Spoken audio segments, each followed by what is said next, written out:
Добар ден, почитувани, добре дојдовте во ново издание на подкастот Пресинг од екипа МК, првиот спортски портал во Република Македонија. Повторно сме тука во Бир Гарден, каде што традиционално ги снимаме нашите подкасти со најдобрите спортисти во историјата на Македонија.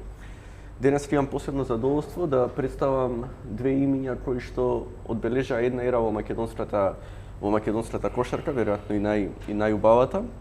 Мои денешни гости се Александар Тодоров и Ѓорѓе Војновиќ, двајца луѓе кои што ќе останат запишани во македонската кошарка, но пред се и во кошарката на Силвата аеродром, луѓе кои што беа дел од првата титула на МЗТ Скопје во домашниот шампионат. А се разбира, Ѓорѓе Војновиќ беше еден и од творците на легендарната генерација на Македонија, која што 2011 го освои четвртото место на Европското првенство. Добре дојди на двајцата, се надевам дека ќе имаме убав разговор во следните час и половина. Добре најдов. Да почнеме со тоа како вие двајца се споивте и сето она што се случуваше во МЗТ 2012 година, првата титула која што таа скопска населба ја чекаше колку му доаѓа 20 години од независноста на Македонија, по сите порази, веројатно требаше да се споите вие двајца за да се случи тоа. Ајде тренер. Тренер си сега. Чекај се, ако трнеме дека сме се споиле во МЗТ, не, сега почнав да размислам кога првпат го запознав Џоле. И тоа е веројатно 95-6 година. Јас бев во тоа време новинар на Скок. Тој беше играч на Работнички. Имаше таму еден инцидент со некој кошаркар од Кочани, нели? Алонсо. Да. И после тој инцидент, дента или утредента се најдовме точно тука некаде на стара железничка станица во некој кафич. Како тоа да го во тоа време, тоа беше во време каде Скок беше единствен спортски медиум реално, тоа беше местото каде што тој инцидент би требало да заврши, нели? И мислам дека тоаш првпат онака седнав и се запознавме, тоа е 96-та веројатно, нели? Така да, 96-та. А подоцна идеме, нели, МЗТ 2000-та, јас како тренер на краток период, тој како капитен на таа екипа, па подоцна, нели, обратното, јас се уште како тренер, а тој како директор во тоа МЗТ. Како мина тој разговор? 96-та. Имаше што да излезе, што да не излезе? Не. Како новинари играч во тоа време. Демократија, не кажуваме што да се овако. Не. Во принцип тоа беше еден инцидент каде што нели ајде да кажеме ја како тогаш некој свој 70-80 кила со навистина појак од мене.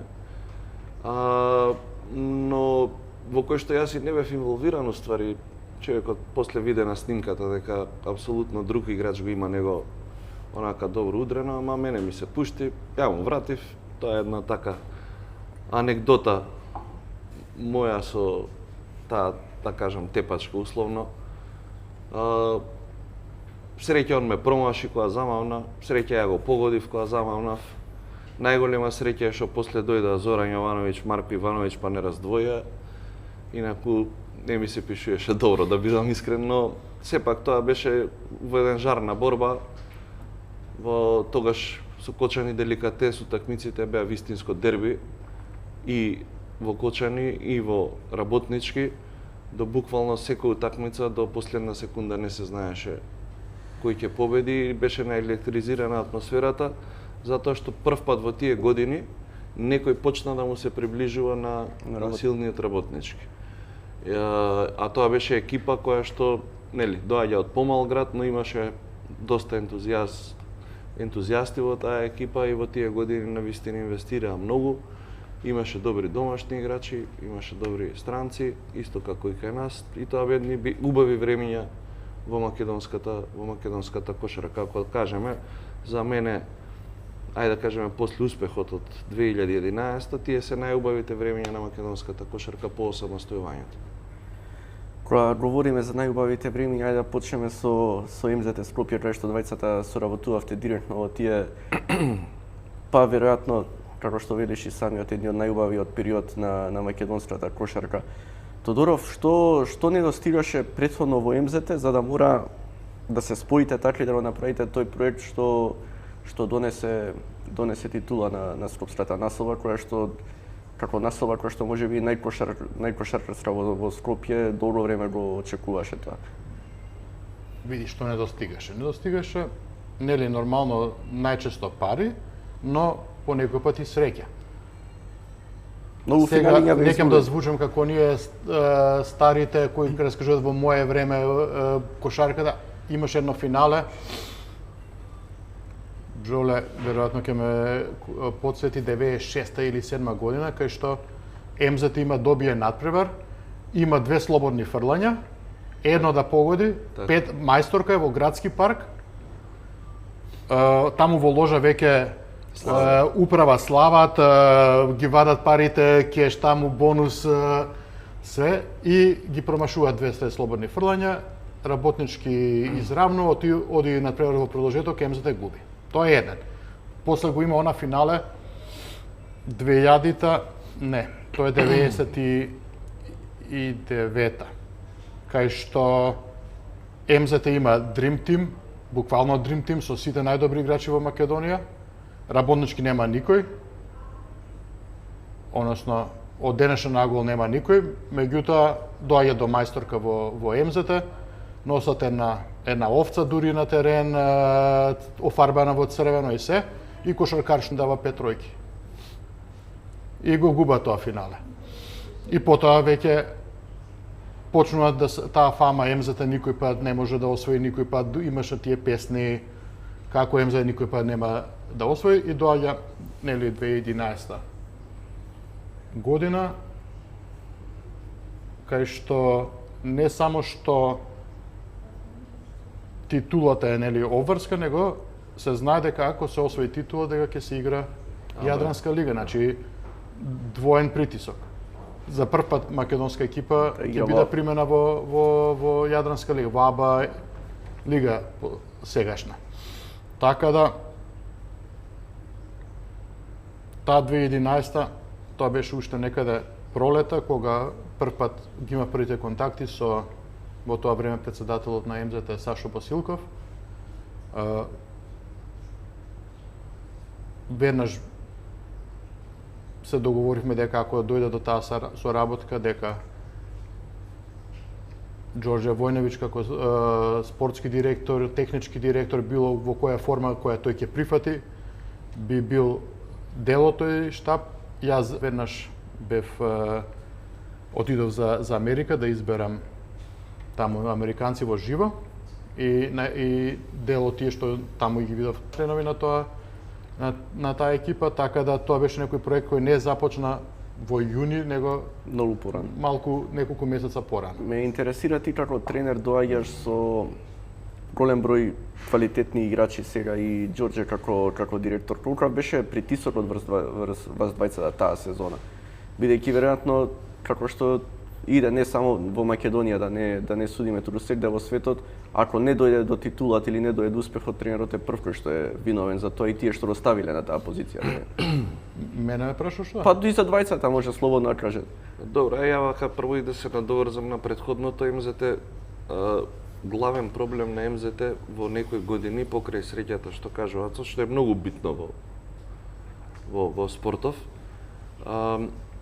Имаше доста често и организацијски проблеми внатре во самата екипа. Јас можам да го кажам тоа од аспект на, бидејќи сум бил и во двете екипи, и вака кој ќе се завртам во кариерата, сум бил подеднакво како професионалец и во МЗТ и во работнички. И она што на МЗТ му фалеше,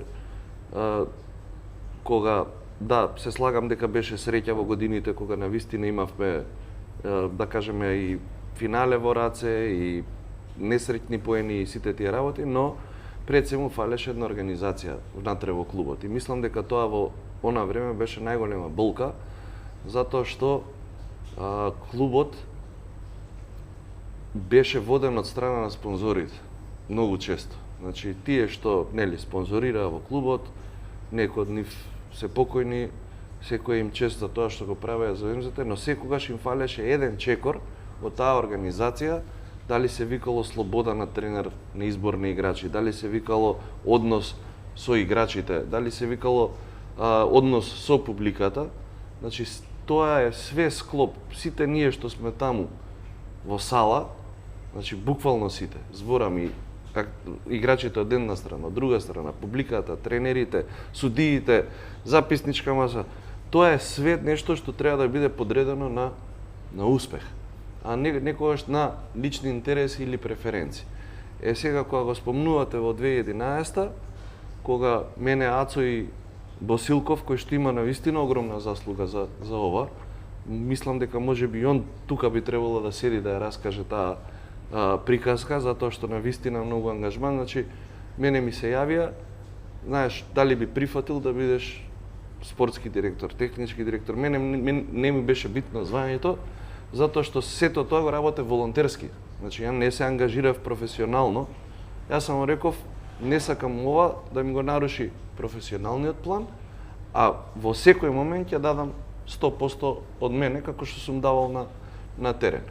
И за прв пат тогаш имавме луѓе кои што, нели, се спонзори во клубот, се направи една одлична финансиска конструкција.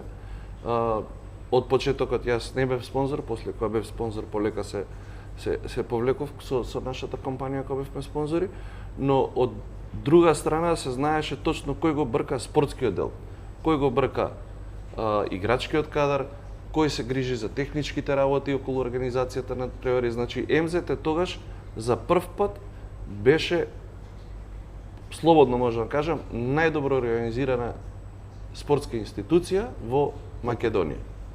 И тоа го препозна и многу од играчите кои што дојдоа да играат, затоа што не беше лесно сега ти да донесеш во 2011 да ги донесеш луѓето кои што го направија најголемиот историски успех во македонскиот спорт.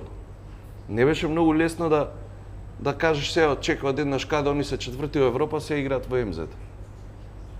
И тука, пошто ние некои од играчите ги имавме договорено и пред тоа првенство, тука имавме обструкции дури и од селекторот и од некои други структури кои што го препознаа тоа дека ние тоа што сакаме да го направиме навистина со чиста мисла, на здрави основи за нешто да трае. Значи, но сето тоа по друга страна играчите ги препознаа. Кредибилитетот на Ацо, мој, на Сашо Босилков, Жилка, каде што играчите мислам дека сватија дека дадената рака и дадениот збор вреди поише од парчето хартија на кое што се потпишале. И тоа беше една визија каде што им ја представивме, каде што кажавме тука стигнавме со репрезентација, ај се од тука да стигнеме и на клубски план. И едноставно така се подредија работите, не дека беше лесно, далеко од лесно, ние се уште игравме у лименката, се уште немаше вода и сите тие работи. Втора работа беше дека и играчите и навивачите од почетокот не прифаќаа со нашиот концепт. Нели, ние сме си аеродром и ние не сакаме да ни дојдат, па и со мене беше случајот, играчи од работнички. Сега тоа е. Сега ти го носиш Чековски кој што најголемите борби ги водел со МЗТ. Разбираш? Па имаш и тука стани, пани, па они ќе ни кажуваат како, па ние рековме окей, ако сакаат они да ја водат екипата, ние екипата ќе направиме на друго место. Мислам дека се сеќаваш кога влегува во канцеларија, па се направи малце хаос. Токму тоа ми беше колку е, пошто знаеме ние Македонија и многу добро знаеме каков е притисокот не само во Скопје, во сите градови кои е во прашање спортот, од навивачи и од се останато. Колку е тешко да се избориш со тој притисок што сте го имале и самиот како што кажуваш со разговори, со правење притисоци, Чековски не може да игра, останати играчи кои што доаѓале од работнички. Како се изборивте со сето тоа? И ти како директор кој што од една страна го имаш веројатно главниот збор во потпишувањето и во носењето на играчи, но повеќе и Тодоров како тренер кој на крај на него се паѓа. Она што ние го поставивме во МЗТ, што го кажав претходно. Тренерот ги носеше играчите, тренерот ги бираше играчите. А наша работа како управа, ајде да кажам, беше да обезбедиме услови за да може да потпишат тие играчи. Значи, порано бил у МЗТ или у работнички, управата кажува земи го на име, разбираш? Значи, не може, ја раздвоивме струката, значи, јас може да сум имал и спротивно мислење од Ацо, Но негова била одговорноста за екипата, за кошарката. И затоа сме ги раздвоиле тие работи, да он каже кои играчи му се потребни во визијата што ја има, а наша работа беше да ги обезбедиме тие играчи со финансиски услови, да бркаме спонзори, да ме разбираш, значи точно се знаеше што викаат србите кој коси, кој вода носи. И тоа беше така одредено. Не можеше, јас се сеќавам на една исто дискусија, некој надпревар, рековме од сега натаму само јас контактирам со судии. Значи ниеден друг не сме ни играч, ни тренер да коментира судење, да коментира публика до. Тоа е работа на спортскиот директор, работа на тренерот. И баш имаше некој коментар текно кога се јавив, кога кажав чекај се, ние се договоривме ти да се максимално се посветиш на кошарката. Остане нас со федерација, со судии, со сите тие работи. Зошто? Затоа што мораш да го тргнеш товарот. Он мора да е 100% со екипата и 100% фокусиран на преварот, а не сега дали, не знам, Стојовски, Диковски, да не ги набројам, свирнале вака или било така, или публиката вака ни скандирале. Ние рековме, нашата цел МЗ да биде шампион, затоа што ни е договорено шампионот да игра АБА лига.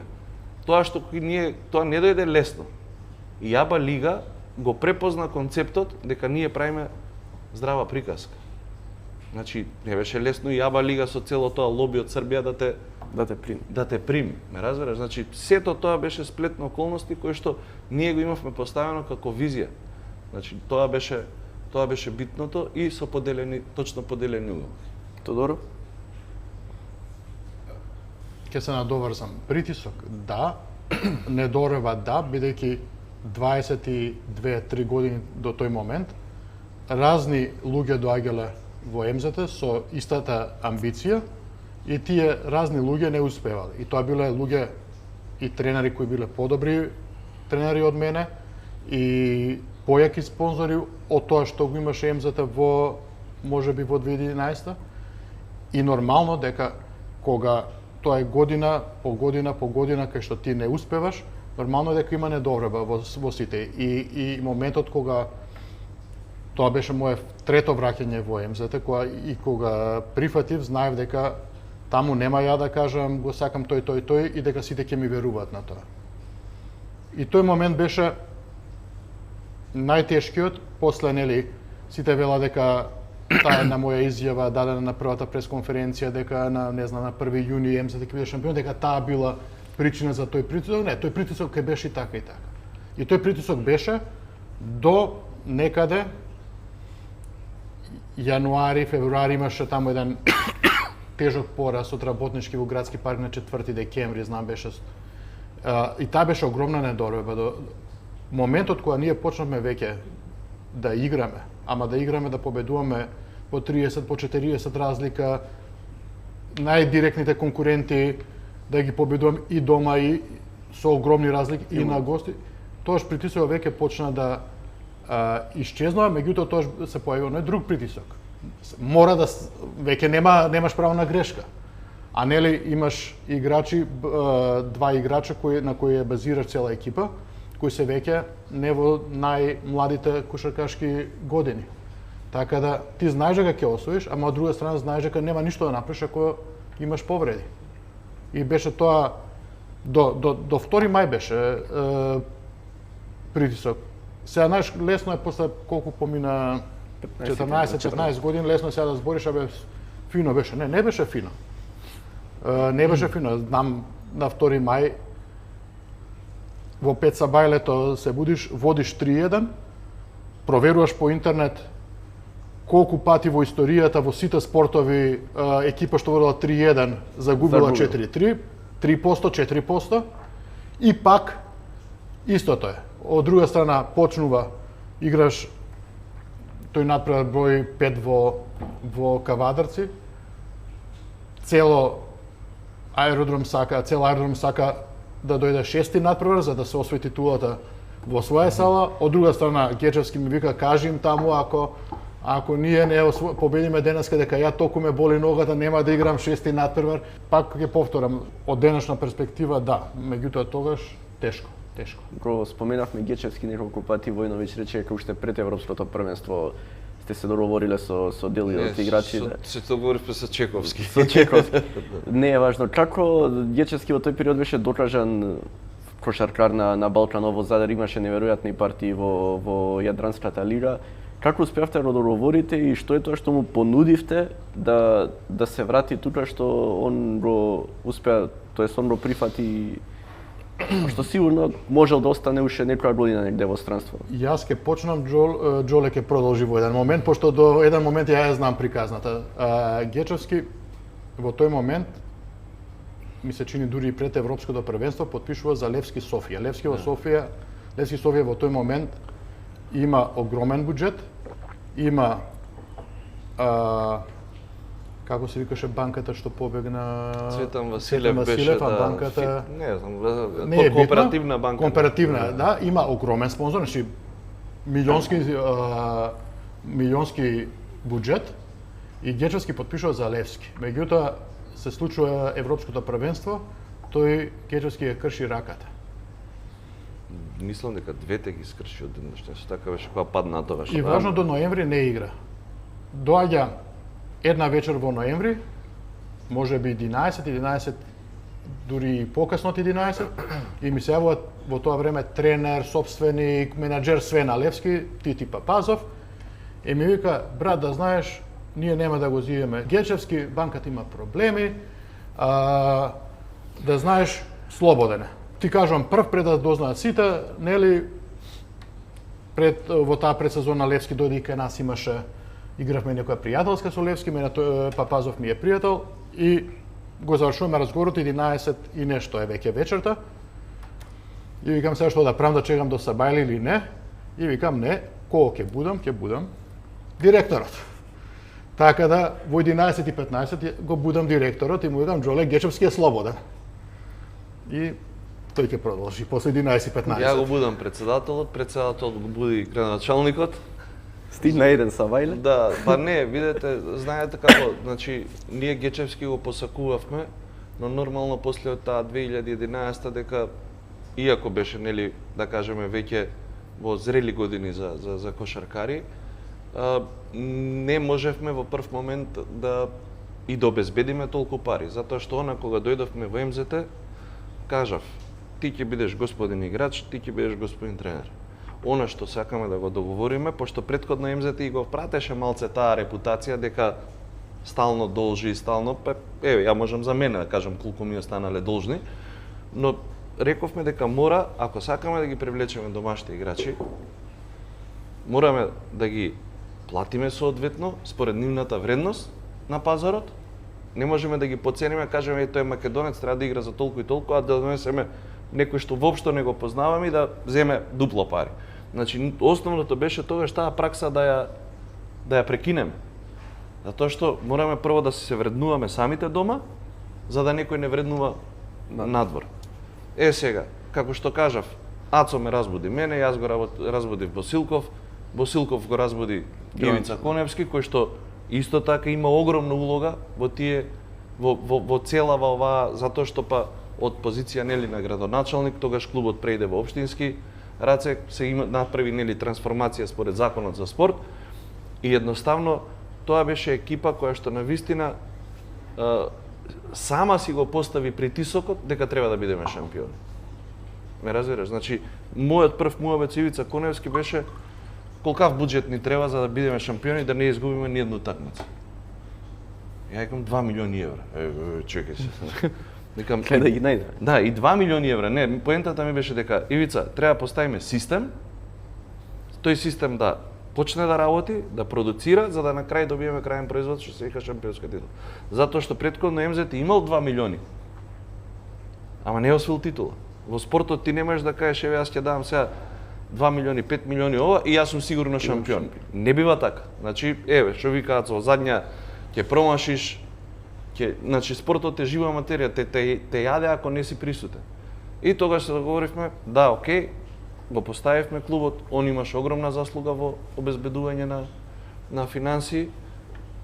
И сега да не ги избориме многу деталите, значи тоа беше некаде до 1, во 9:15 Тоше беше на нотар и Видој го донесе во сала. Во сала, ние тренираме доле во сала и од еднаш се појавуваат Гечевски и во тоа време Видо е Секуловски директорот. Значи, од будењето на Џоле до моментот кога Гечевски стапна во сала нема поминато 10 часа.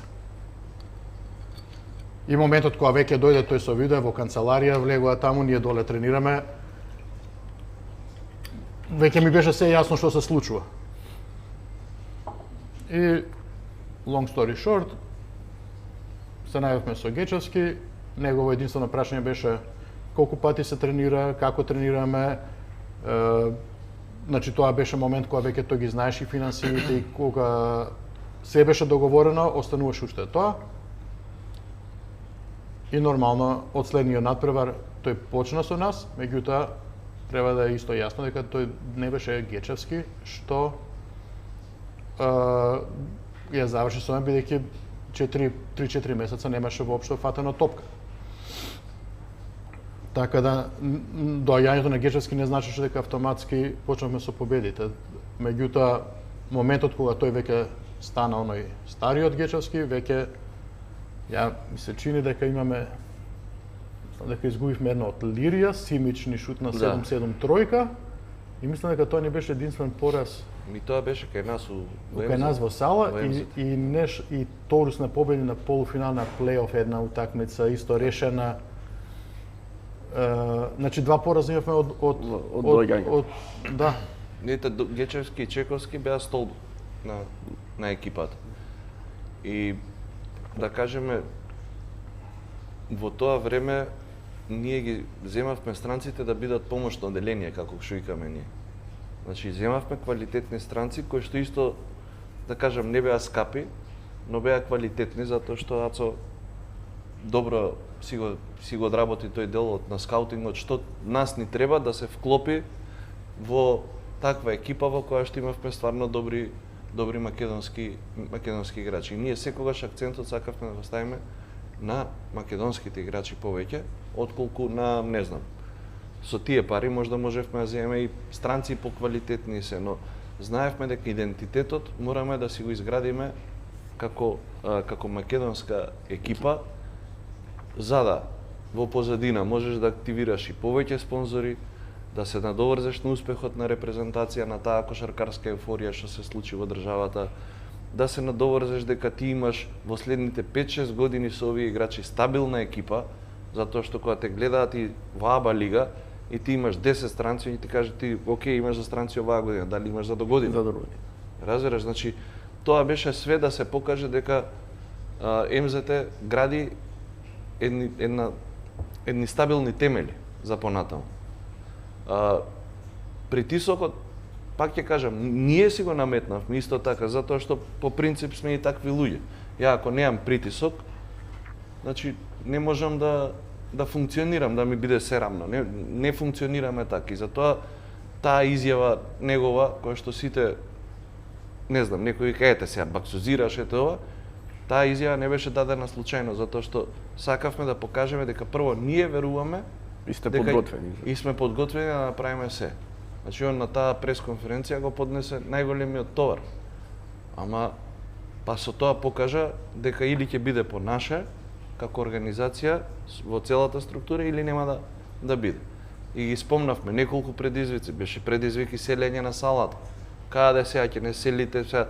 Знаеш, не гледа долгорочно дека ние ќе имаме онакво здание како што имаме сега, што е едно, ја можев тогаш слободно да кажам, едно од најдобрите сали во АБА лига. Значи условите кои што ги нудеа сите екипи кои што доаѓаа, вика вие сте среќни со оваа сала, разбирате? Значи од мој играчки аспект јас ви кажувам дека јас во мојата кариера во Македонија неам одиграно во затоплена сала во зима. Еве толку можам да кажам. Значи сите тие услови ако сакаш да направиш успех, мораш да ги обезбедиш. Зошто? Затоа што секогаш размислувам како јас би сакал да се однесуваат кога би било другата страна.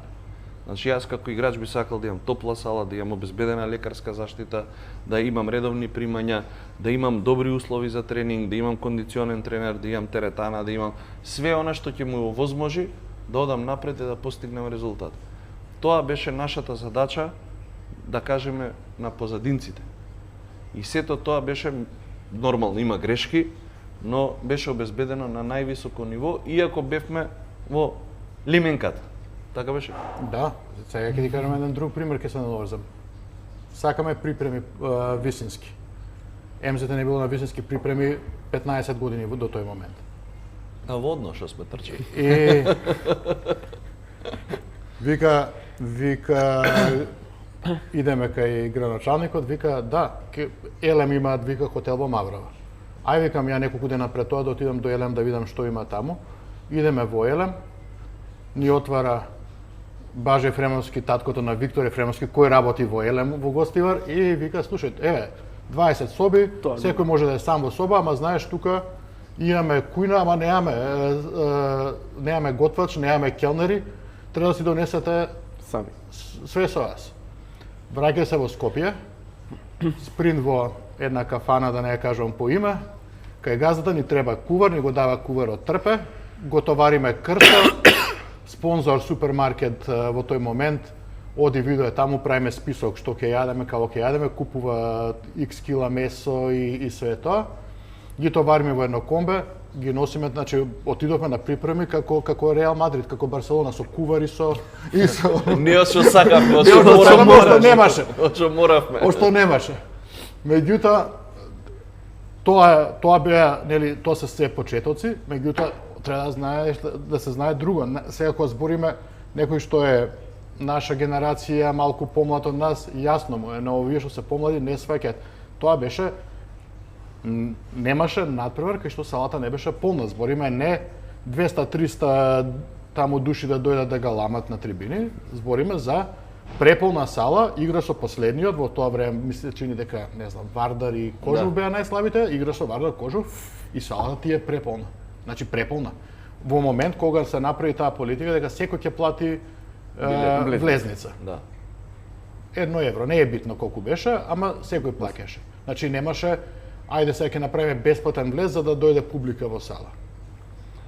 И тоа е па е другиот притисок. Значи не имаше сега више како зборам надпревар со работнички, тоа е веќе оној момент ние почнуваме више да победуваме. И јас веќе уште поголема еуфорија, со кола идам, значи тоа е 2 часа пред надпревар. Реки луѓе идат по булеварот таму кај тоа што беше Лесковачка. Реки луѓе идат на 2 сата пред надпревар. Тоа беше тоа што е во моментот. И сега кога раскажуваме вака сите мислат, абе види ги овие сега какви случува лесно по толку години.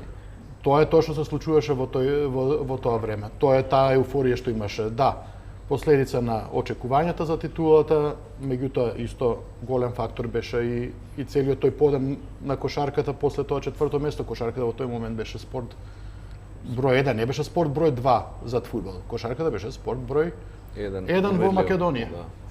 Да заокружиме целата приказна со МЗТ, јас не сум од аеродром, но се зборуваше во цело Скопје. И ја не сум. Така да. Од Карпаш. И јас. Муабетот ми е се зборуваше во цело Скопје за таа прослава потоа во Бисер. Ме интересира вас двајца, еве Тито Доров прво како тренер. Дали имаше еуфорија вечерта по освојувањето на титулата, дали беше среќен, дали или едноставно почувствува некој олеснување за сето она што го помина таа цела година? Вечерта, не знам, не. Веднаш не, мислам, тоа не иде тоа олеснување веднаш. Знам само дека на натоварија во автобус, не прати по некој таму пат, као сигурно да излеземе од Кавадарци. Уште сега памтам Гечевскиот позади во автобус како викаше дека погрешен пат возиме. Пехарот таму, се сликаме нешто со пехарот. И во тоа време не сваќа што се случува во Скопје, бидејќи тоа е 2012. Да. Ги немаш ова телефоните, веднаш пристап. Знам, тој ми прати слика, Џоле ми прати слика со автобусот, брендиран со МЗТ шампиони, што да знаев дека го прават пред финалето, ќе им кажев да не го прават. Против Уроц. После финалето немаше време да го направиме, така да. Така, знаев дека има автобус, меѓутоа што се случувало во аеродром во тоа време, додека сме играле надпревар или моментите после тој надпревар, Нема едноставно не беше како сега кликни на телефонот, нели ја да видиш што се случувало. Знам дојдовме до таа патарина, веќе на таа патарина почна малку да ни станува јасно што се случува, таму имаше некои 40-50 коли со навијачи, моторчиња. Дојдовме до првата бензинска, таму беше паркиран автобусот, таму беа и Босилков, и Джоле, и Коневски. И после тоа што следуваше, вака на слики кога го гледаш супер, меѓутоа да си у центар на таа гужва не баш лесно. Види, тоа беше аеродромски дочек на хероите од Литванија, како да кажам. Значи, буквално беше пресликано, само што беше локално во аеродром. Значи, буквално се навивачите, како што кажа Ацо, дојдоа до првата патарина, па не следеа до таа бензинската на влез во Скопје, каде што играчите предоа во тој двокатниот брендиран автобус, МЗТ шампиони и сите тие работи. Блокирани беа булеварите во аеродром пред Бисер. Кога пристигнавме со автобусот, веќе на автобусот имаше навивачи качени уште на бензинската, значи не можеше, толкава беше таа еуфорија што сите сакаа да бидат дел од прославата. И реално сите заслужуваат да бидат дел од прославата, затоа што кажам еден успех го чинат од Никола и Крсто, кои што беа домаќини во салата, економи, чувари, како да ги кажеме, домари, до најголемата звезда. Значи сите бевме предодредени на тој успех и не ни интересираше ништо. Имаше многу расправи, не е дека сега тоа идело. Значи сме имале дискусии за други играчи, за начин на однесување на играчите, за начин на однесување на судиите. Беше тешко да се проголтаат некои инциденти кои што се правеа со намера да нас не казнат, не знам, него погодија со канта во глава. Значи ние викаме Ацо мирно сега. Значи вриеш, ама знаеш дека крајната цел е титула, дека се тоа се сопки кои што на спортски или неспортски начин ти ги ставаат у текот на сезоната за да не успееш. Значи имаше уште да кажеме некои кои што биле противници, имаш мотивирани играчи кои што сакаат против тебе да се докажат за да можеби им даде шанса. Значи сите тие работи МЗТ веќе каде и да гостуваше беше дочекан на нож. Ако претходно било окей, полесно ќе биде или ќе биде вака така, сега МЗТ беше секаде дочекуван на нож и секаде каде што одеше МЗТ беа преполни салите. Значи не беше тоа случај само со аеродром, но кажаат не знам, Кожов или Борец кој беа таму по на доле на табелата, исто така полни салите, исто така огромни притисоци. Сега видите во таа еуфорија, мислам дека дали беше во работнички или во друга сала го плукна Гечевски, ако се сеќаваш, па го плукна Станко, па имаше, значи сега знаеш од една страна тој фолклор традиционален македонски. Да, но знаеш беше тоа многу и тешко да го исконтролира, затоа што сега ми се во врвот на својата популарност, а од друга страна во нашава Македонија некој тоа го прави. Разбираш, значи имаше доста притисоци кои што требаше да се издржат. Сега, пристигањето во аеродром, пак ќе го споредам локално со пристигањето на плоштад на кошаркари. Значи мислам дека сите кошаркари беа воодушевени и тогаш го сватија моментот на освојување на титула за аеродром, затоа што Гечевски, Чековски, Стојановски, да, и он се работнички имаше. Значи имаше многу играчи кои што имаа освоена титула, но прв пат го сетеа што значи титулата за аеродром.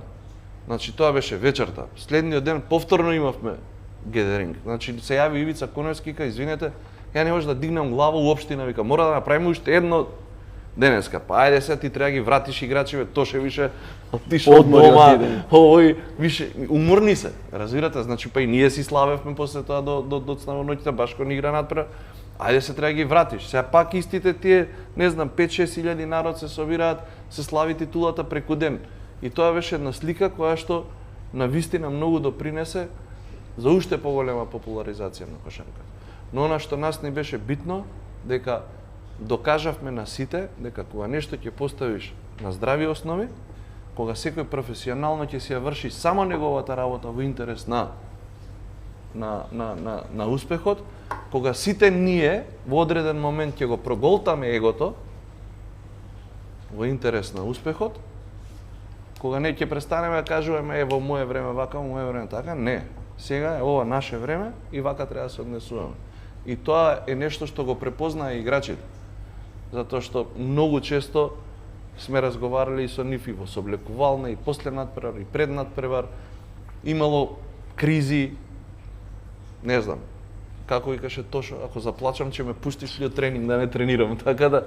И викам, фудбал да не дадеш, вика, ако плачам ќе ме пуштиш ли фудбал да играм? Знаеш, сето тоа беше резултат на одреден притисок кој пред се ние си го ставивме пред себе. Значи никој од тие играчи кои што ги земавме, прво ги знаевме по карактер дека се борци. Дека не се дојдени тука во МЗТ да земат супер договори во тоа време за македонски играчи и само да си ја завршат кариерата.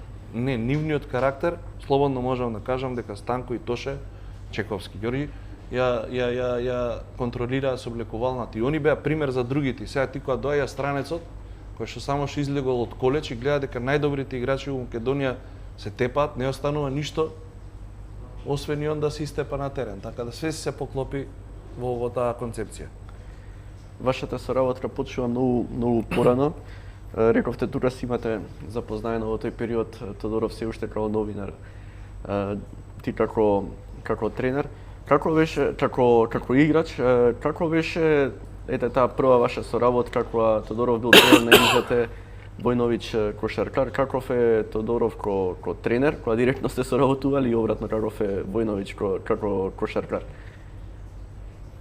Види, соработката прво нели била по лесна затоа што сме се познавали од претходно. Она што за мене важело и што сум сакал секогаш да го пренесам, дека кој да е тренер, значи тоа е закон во екипата. Значи ние можеме да дискутираме, јас бев и у тоа време више и најстари играчи сите тие работи, но она што ќе го каже тренерот, тоа треба да го спроведеме на терен. И ако не се постапи така, мислам дека више нема здрави односи. Ја претпоставувам дека не сум бил лесен за соработка, затоа што си имам ја нели свои бубачки во главата и свој некој спортски инает, значи тој не е базиран на никаков друго, него спортски инает за да постигнем успех. Така да била лесна соработката затоа што можеби не знам има од моја страна. Значи не сме имале некои како со други тренери да кажам, затоа што било све тоа на една база каде што треба постигнеме заеднички успех. За мене кој да бил тренер, како и да се викал, сум морал да го почитувам затоа што е поставен да биде тренер. И тоа е мојот принцип. Значи ако не можам да одам против тоа затоа што така одам и против себе и против екипата. А како што кажа, одговорноста е секогаш прво кај тренерот. Јас секогаш кажам, кај неуспех, прво тренерот си один. Многу ретко некој менува 10 играчи во текот на сезоната, него вика, окей, тие ќе тереме, ама ќе го менјаме. Тренерот и ќе направиме можеби нешто. Така да од моја страна е тоа. Тодоров, како е со Војновиќ да се соработува како играч? Сега пошто идеме 10 години поназад, тоа ние 10 години веќе кои ги ја во тој момент кога доаѓам на чело на МЗТ, сум 26 години. Доаѓам као тренер во втора лига во Алумина. Значи моje прво искуство. А работиш со играчи како Џоле, Срџан Станковиќ, Србиновски, сега да не ги набројам, кои до пред икс време ги гледаш во живо во сала на телевизија, а од друга страна па спонзорите се и Белкалоид и Комерцијална банка. Значи за мене треба да се поставиш према некој кој се и сите беа постари од мене. Океј, за помалку години, ама постари од мене. Треба да се поставиш и плюс во целата приказна на крајот заврши и Маридо Кузовски. Да. Што значи дека имаш премногу нешта кои треба да ги балансираш, меѓутоа заврши таа сезона како заврши, до 2011 тоа не е мојот прв контакт со Џоле после 10 години, тоа беше секојдневен контакт. Тој продолжи да игра во МЗТ, јас натаму некаде меѓутоа имавме, океј, лажам дека бил секојдневен контакт, меѓутоа бил редовен контакт. Така да тоа е само продолжение на тоа дека соработката било окей. Кога немаш добра соработка, завршува како завршуваш, Секој по го свој бришеш телефонот од именик и завршува цела приказна таму. Да се вратиме сега уште многу поназад, почетоците на македонската репрезентација и од самостојувањето. Војнович, вие сте дел од првата генерација која играла и квалификација во Македонија, тој турнир во Полска. Може ли најкратко да раскажеш еви за помладите кои што не се сеќаваат на тие денови, како почнуваше репрезентацијата на Македонија во тоа време? Кошарката говорено е за фудбалот, говорено е за ракометот, но мислам дека за кошаркава најмалку има раскажувано, поранешните кошаркари имате раскажувано јавно за цел тој период. Да, тоа беше период на политички турбуленции. Ние игравме се уште во југословенско првенство.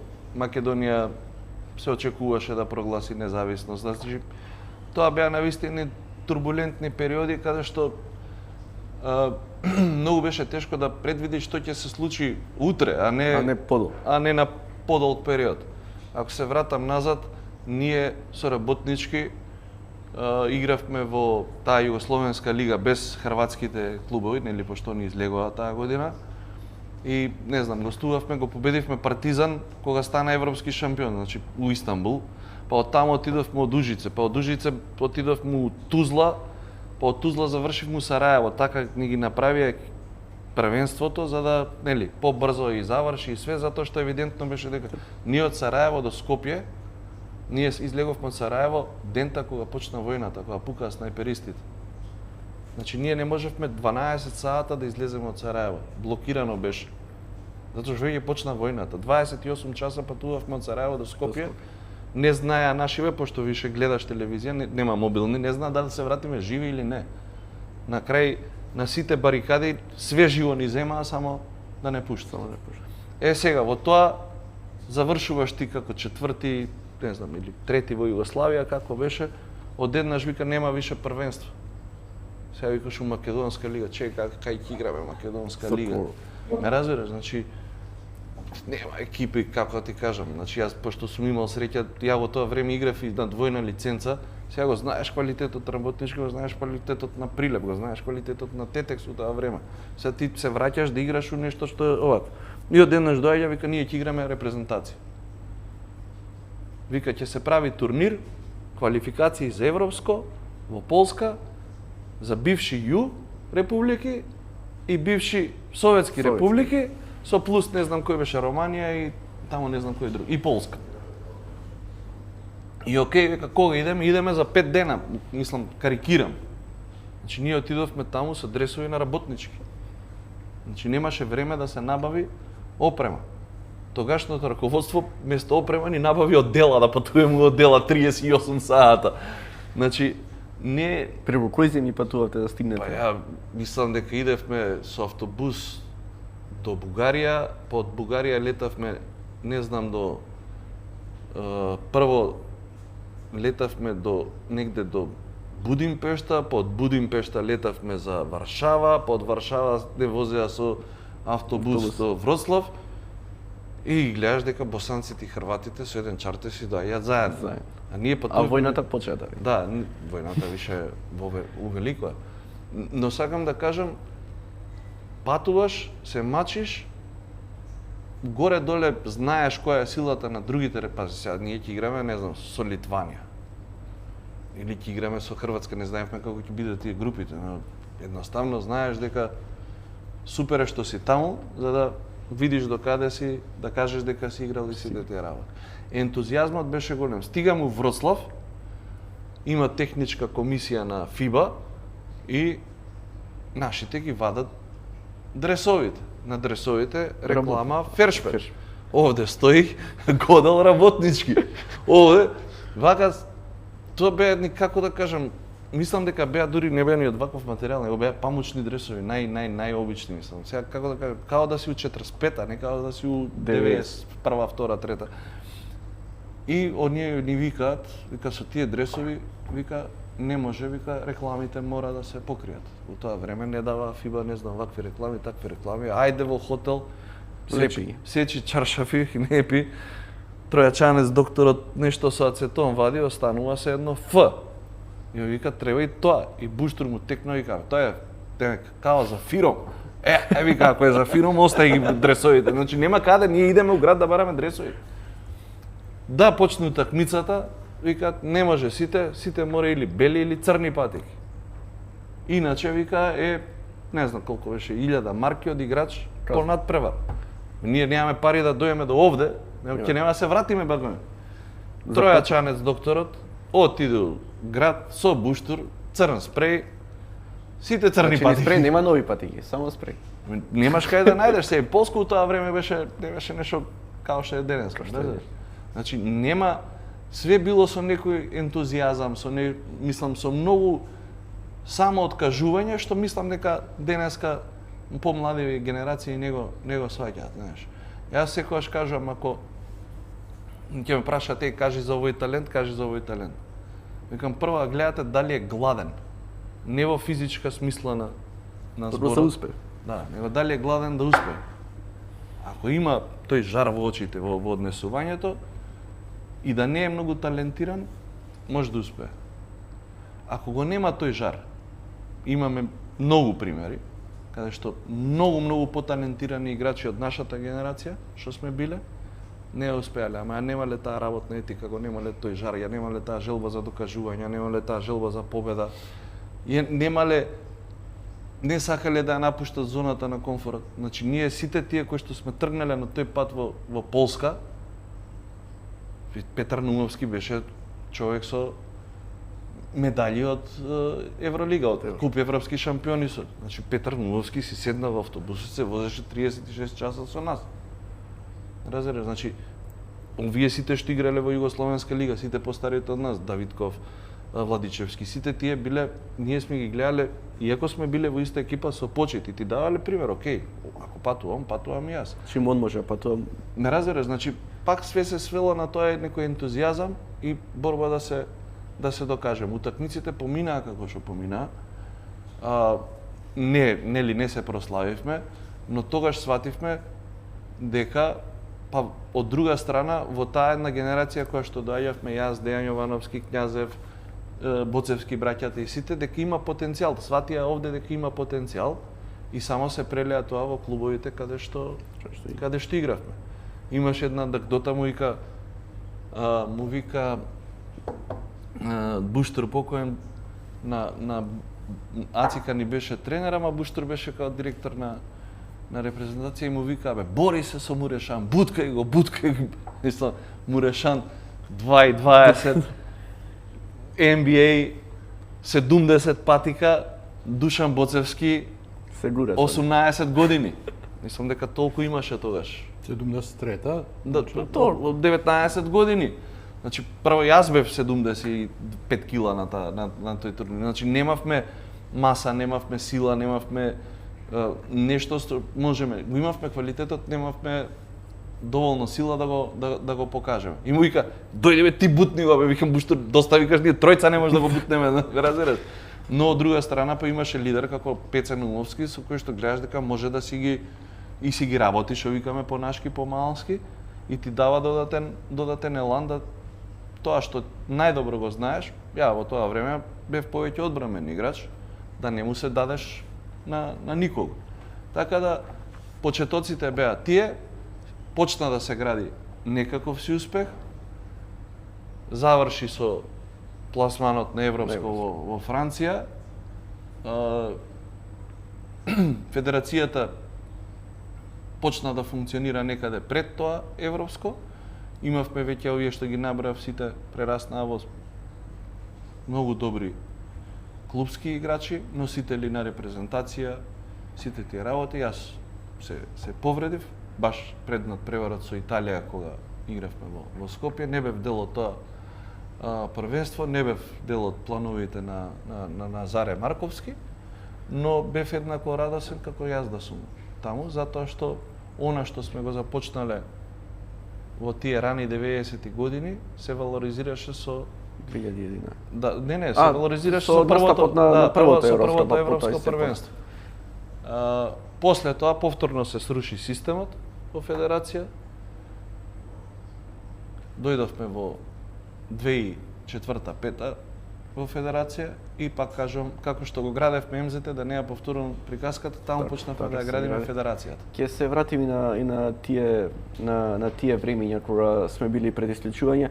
Тодоров ме интересира, ти си бил дел од репрезентацијата 99-та како помошник на Заре Марковски. Дали само повредата на Наумовски на тоа првенство или што недостигало за можеби и подобар успех? Бидејќи во тој период сега за тие што не знаат многу потешко било и самиот пласман на европското првенство, него што е денеска помалку репрезентации, што недостигаше тогаш? Види, тоа беше време кога Орце Камчев ја презеде федерација. И тоа беше време кај што имаше се што ќе посекаш. Значи ние во тие подготовки таму кои траја неверојатно долго, не знам, 60-70 дена, отидовме и на подготовки во Ровењ, и отидовме да играме со Хрватска, и отидовме да играме со Италија, која подоцна стана во Тревизо, која подоцна стана европски шампион. Отидовме во Мадрид да играме со Шпанија. Најчесто тоа се и некои чартери летови. Така да апсолутно имаше се што ќе посека, значи Заре Марковски нели селектор во тоа време, се што ќе посека. Но екипа, како што кажа Џоле, прв натпревар ни беше Франција како домаќин, скоро цел натпревар не решено. На крај го загубивме, втор натпревар Србија. Тој го игравме без Пеце Наумовски, пошто тој веќе беше прежален натпревар. Меѓутоа па Врбица Стефанов ја зеде топката, даде 30 поена, веднаш после тоа се проде, тој до тоа европско првенство беше играч на работнички. Тоаш првпат се проде во Каршијака во Турција после тоа европско првенство и тоаш доаѓа тој натпревар со Израел на плюс 20 за нас во прво полувреме. Пеца Наумовски ја крши ногата, односно стопалото. Сега знаеш многу лесно збори што ќе беше ако не, ама реално ќе пројдевме во втора фаза и веројатно таму ќе загубевме еден натпревар и ќе дојдевме пак назад. Беше болното што загубивме во последна секунда. Ние и без Пеца Наумовски дојдовме во натпревар и имавме предност и како се каже Катош Одет Катош ни го даде тој кош во последна секунда. Тоа беше болното, немаше да биде да боли тоа да изгубиш 20 разлика, не знаеш подобри со тебе. Тоа е натпревар и без Пеце кај што ние цело време сме напред. До таа последна секунда на натпреварот. Така не знам што би било, пак таа репрезентација немаше некој огромен домет па да кажеш ќе бевме шампиони, нели, ама сепак ќе се пројдеше некоја фаза. Беше огромно искуство. За сите нас, во смисол прв пат си на европско првенство, прв пат гледаш што се случува таму. Милион приказни, ајде сега да не одиме во детали, меѓутоа има ли некоја посебна случка, не мора да е на терен или кошаркарство, што ќе ја паметиш цел живот што се случило нешто интересно на тоа првенство? Тогаш не знам за првенството, знам за предпрвенството. Игравме надпревар во Бихач. 2-3 години после војната, меѓутоа од Хрватска со автобус идевме на кај Босна. И патуваш, нели? Нема таму цело село што ќе го видиш по пат, запалени куќи, изгорени села, те сместуваат во хотел, цел хотел е изрешетан фасадата со куршуми. Проаѓаш по еден мост, ти кажуваат овие домаќините, тука горе беа снајперите, а мораше да се помина во мост за да земеш вода од другата страна, да наполниш вода, а снајперите ги гаѓа тие. Значи ги слушаш тие приказни и доаѓаш таму во сала, преполна сала. Ејуб Ганич, што беше тоаш председател на председателство на Босна во прв ред, цел прв ред е луѓе во инвалидски колички. И играш надпревар, нели им правиш чест и цела сала ти скандира цигани, цигани. Тоа сега прво кој ми кажеш тоа се сеќаш, на тоа се сеќавам. Зошто? Поради милион причини од тоа. Кој би знал? Веројатно нели се поминати долги години плюс и Македонија што би имала врска? со сите случувања. Историски, ако гледам политичка, најмногу помнам Македонија на Босна е последните бегалци со авион што ги носеа беа од Палер Македонија. Ама види, не можеш да влезеш во психата на луѓето во све што поминале во таа војна, знаеш, и не мислам не можеш да замеруваш за нешто што не си бил можеби во 2001 малку го осетивме, на сето тоа беше многу далеко од она што се случуваше во Босна. Се го раскажа тоа, ја го раскажав нашето враќање од Сараево, кога вечерта излегуваме во град, па овде те носи едно такси, па он ти вика од сеот источно Сараево ќе ве превземе српско такси. Разбира, значи војната мирисаше во воздухот таа вечер. И ние бевме, уствари требаше се вратиме со авион, ама уште ни беше автобусот во Сараево. И само од Босна ни кажа, вика, а вие да си тргнете порано со автобусот, вика, знаеш, зашто, вика, биче Белаја. И ние буквално тргнавме негде 4-5 савајле со автобусот. Така да не можеш да види, публиката си е во свој филм и треба тоа да си го прифатиш така и да си играш својата игра, така да тоа. Секое време носи своји приказни различни, но еве сега говорите милион работи кои што сте ги преживувале буквално, не само со клубовите и туку и со репрезентацијата. Дали во денешно време не само во Македонија е веројатно мала кривица за тоа има и ФИБА и целата организација, изгубен е култот на репрезентацијата во кошарката. Некако ми се чини дека пред секое големо првенство главните теми се дали ќе игра некој, па и квалификации ние кога настапуваме, еве, кој ќе игра, како ќе игра, кои играчи, дали ќе дојде, дали нема да дојде. Кажете некој ваше мислење околу сето тоа, бидејќи ете и големите репрезентации муавет пред секој шампионат, кој ќе игра, како ќе игра, дали ќе дојде, дали нема да дојде. Верувам дека пред 20 на години повеќе не се поставувало прашање дали некој ќе дојде или нема. Сега вака ја, ако сакаш, мислам, ја можам да зборам од аспект на играч. После можам да зборам од аспект на функционер у кошарката, нели? Значи, многу е различно пред 20 години и сега. Значи, а сега збориме ние и за периодот можеби 30 години. Значи, кошарката во последните 20 години апсолутно се отвори. Значи, снема граници. Значи, ако порано било, не знам, во моје време кога игравме, си имал да имаш право двајца странци. Разбираш? И тие странци најчесто биле доста квалитетни кои што те влечеле напред. Па си играл домашно првенство, па не си имал толкава можност ни да излезеш надвор. Значи, не постоја толкава мрежа на менаџери. Не можеше да одиш надвор ако не си супер квалитетен, зашто? Затоа што и во Италија, и во Шпанија, и во сите тие исто можат само двајца странци. Па полека почнаа дека во Европската унија не се странци, почнаа да се интернационализира кошарката и ти полека почнуваш да ја губиш базата. Значи почнуваш да ја губиш базата, зашто? Затоа што сега секде може да бидат, не знам, 10 странци, 8 странци, ме разбираш? И ти на многу рана возраст почнуваш да ги губиш талентите. Од моја гледна точка ова ќе биде уште полошо. Сега со отварањето на коледжот, со НИЛ договорите и со почнувањето, нешто што беше незамисливо до пред неколку години, сега ти имаш играчи од Србија кои што потпишуваат договори на 2 милиони. И како сега ти него ќе го конектираш назад, кога негој друг почнува да му ги диктира условите. Зошто? Што би рекла народната, за пусти пари. Но и играчот гледа да си обезбеди иднината. Сега ти играч, мислам дека од Србија го заборев името, дали беше Костич или некој, потпиша 2 милиони на University of Illinois. На 18 години 2 милиони он не може да ги сонува нити во Србија, нити во Евролига, нити во било, ме разбираш? И сега како ти ќе му издиктираш на тој играч, а во тоа, во нивната возраст, како ќе му издиктираш на неговиот родител, кој што сметам дека се најголемиот проблем во моментов, во спортот, како ќе му издиктираш дека треба да дојде он да има чувство за репрезентација и сите тие работи. Значи, таа отвореност на границите, таа интернационализација доведе до тоа.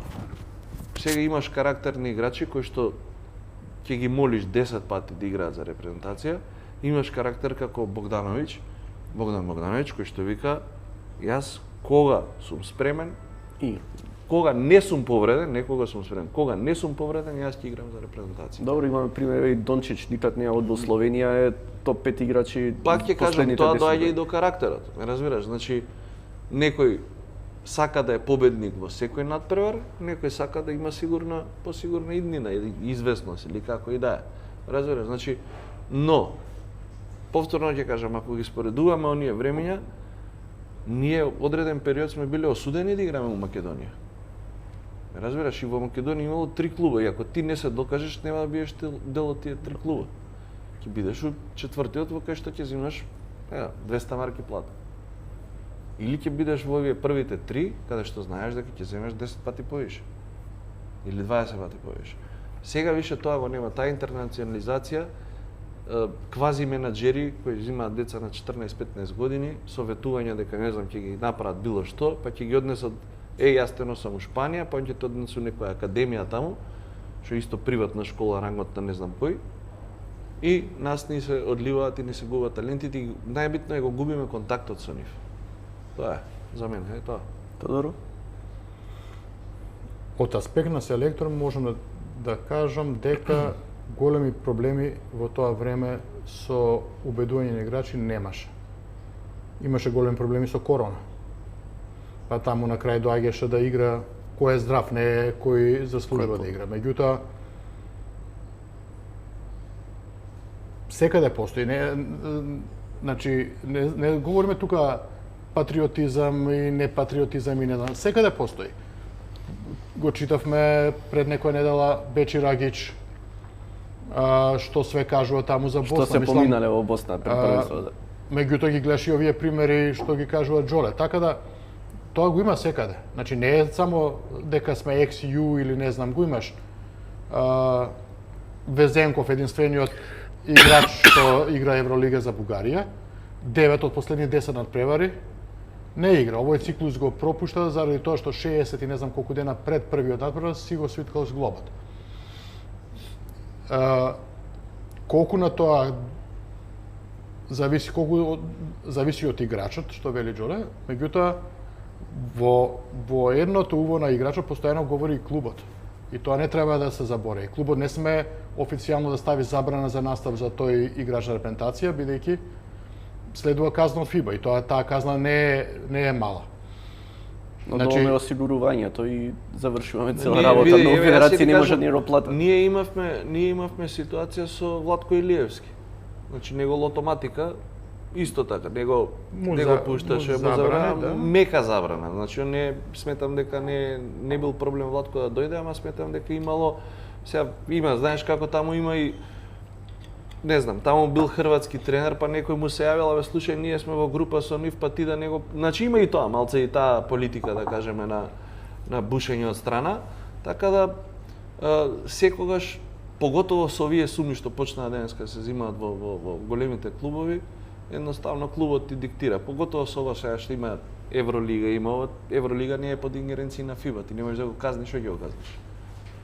Немаш начин да го казниш ниту играчот, нити овако. На крајот на криштата клубот ќе му извади дека е повреден, ќе ти ја донесе таа медицинска документација и не можеш. Мислам, она што кажа Ацо, не е секогаш дали сакаат, него и дали клубовите им дозволуваат. Ние Кимовски не можевме го донесеме затоа што коледжот не го пушташе. Не, ама ја ќе ти кажам од аспект сега па на тренер или на GM сега, не сакаш играчите да одат 30 дена во репрезентација. Или не е битно, и 15 дена да е, не сакаш бидејќи 15 дена остануваш ти без А на страна дали ќе се случи може и повреда некоја од тој период и ти ќе останеш може и полуро без тој играч. Да. Таму има една олеснителна околност сега, ако се случи повреда, пошто нели ФИБА ги осигура сите договори, тој период дека играчот не игра го исплаќа ФИБА. Го исплаќа ФИБА, ама ти го немаш тој играч. Ама ти го немаш играчот на терен.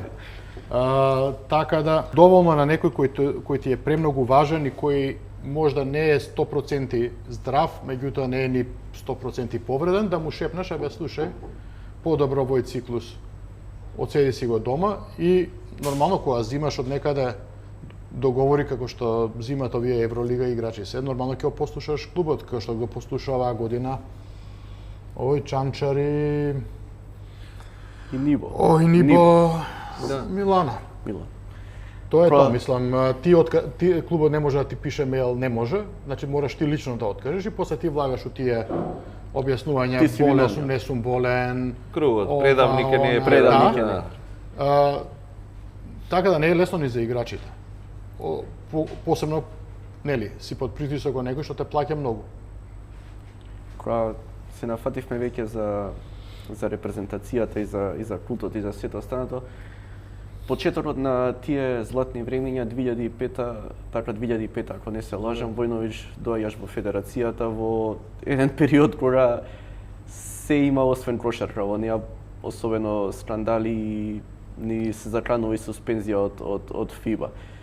Јас не знам, се сеќавам дете бев тие некои години, некои предквалификации се игра или Б дивизија Естонија некој надпревар. Мислам, ја бев дете, ама толку се радував на тие мечи и ми е интересно. Како успеавте во тој период да го преброите сето тоа? Имаш зборувано на оваа тема многу пати со суспензијата, со одењето во ФИБА, кога некако сте добиле и поддршка од нив бидејќи сте покажале дека знаете што работите с тим, докажале на нив дека имате некој план.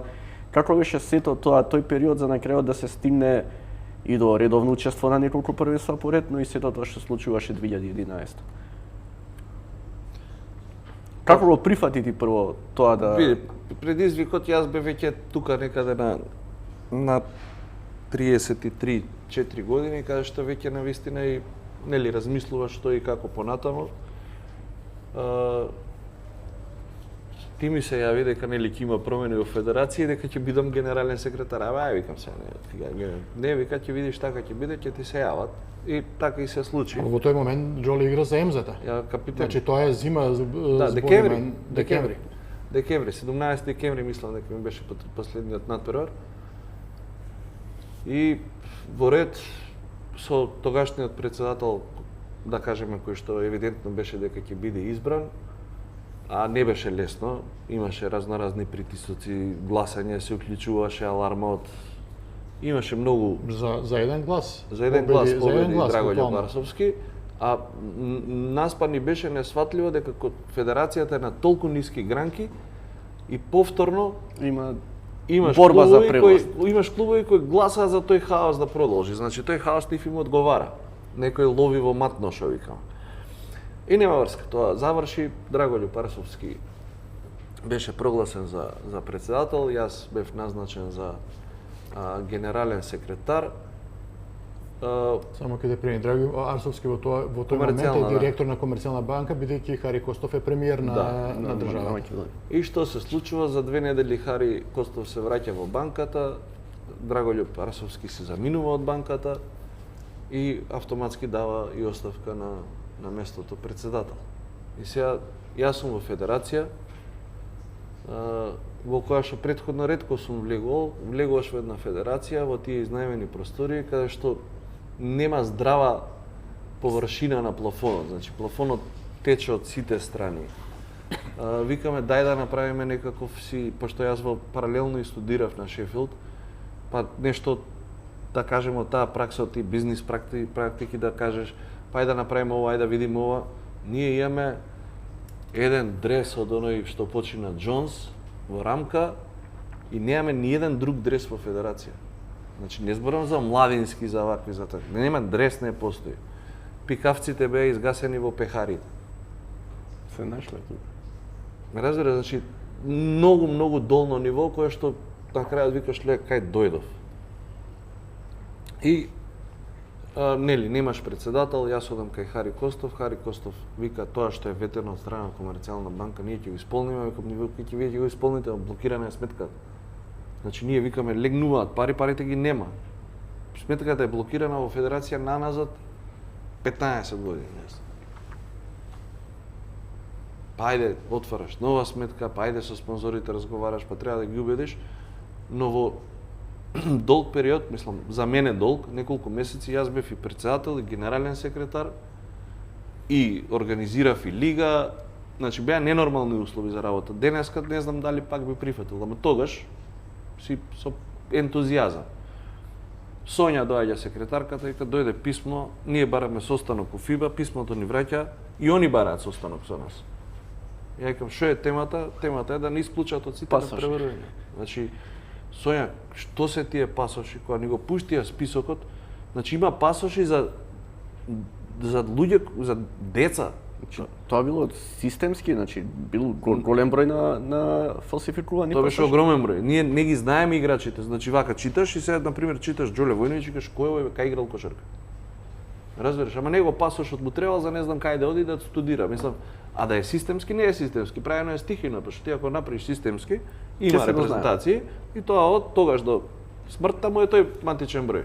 Овие што доаѓаат од Африка, никој не е истинското број. Ќе го прекинем исто. Да. Што мисли дека Македонија е единствена која тоа го направила? Не, па до ден денешен има држави, Да. ама тие држави што никој па не ги фаќат, го прават системски. Тој што нема систем, го фаќат, нас не фаќа и ќе ви кажа сега да со станокот. И идеме, јас тогаш му се јавив на Илија Мерџановски, кој што го познавав од работнички како директор на работнички и му викам, сакаш ли да дојдеш во федерација?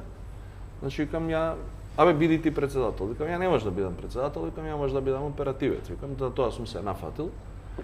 Лесно нема да е. Да, и не, мислам знаеа и он рече знаеш како Даниел Димовски имаше нели се кандидираше и изгуби еднаш ово, ајде да го викнеме Даниел, ние сме заедно на скијање, буквално така беше еден повик. Дојда, го формиравме, тогаш више победивме убедливо, мислам дека немаше глас против, пошто више сите дигнаа раце кога видоа каква е ситуацијата и кога искомунициравме. Мислам дека беше осуден да те осудат да бидеш во таа федерација. Отидовме во ФИБА, ни ги извадија списоците, како што кажавме, ние вака сега се гледаме. И вика сега, што ќе кажете вие? Што може да ни понудите? И ја сега викам, освен честност и работа, друго ништо. И он вика, ваши, имате шанса. И буквално на таков еден однос и на многу работа, значи многу работа. Пак ќе кажам, таа федерација беше, па што се вика, празни да биле просториите, немало да биде толку уништено од претходните. Почнавме, ФИБА ни даде шанса, ни даде многу помош, мислам има една анегдота и не прашуваат, вика се, шо ви треба? И јас се вртам на Илија, кој што тогаш не збореше ни англиски убаво. И вика, Милчо, не прашуваат шо ни треба. Уф, бате, шо ни треба? Бате, Ѓоле, не знам бе, компјутери да ни дадат. Знаеш, пошто си во таква ситуација да се одеднаш ти викаат, важи бе, ви веруваме, еве ви шанса. И ми викам, компјутери. Чекај, вика, немате компјутери? Викам, немаме, еден имаме и тоа ако се расипе, крај е, значи нема, тоа долно ниво беше. Но полека ги почнавме ги градиме односите со ФИБА, видоа дека работиме честно, дека работиме во интерес на репрезентација, на кошарка, почнаа полека да ни даваат организација на првенства, што е дополнителен финансиски импулс. Разбираш, па почнуваш полека да одблокираш сметката, па ги молиш да не те... Мислам, све тоа беше. Сега резултатот на тоа беше кога играчите ќе го видат тој ентузијазам и они викаат, окей, сакам да играм. Колку беше тешко да ги натерате кошаркарите повторно да играат? Со кој беше лесно, со кој имавте поголеми преговори?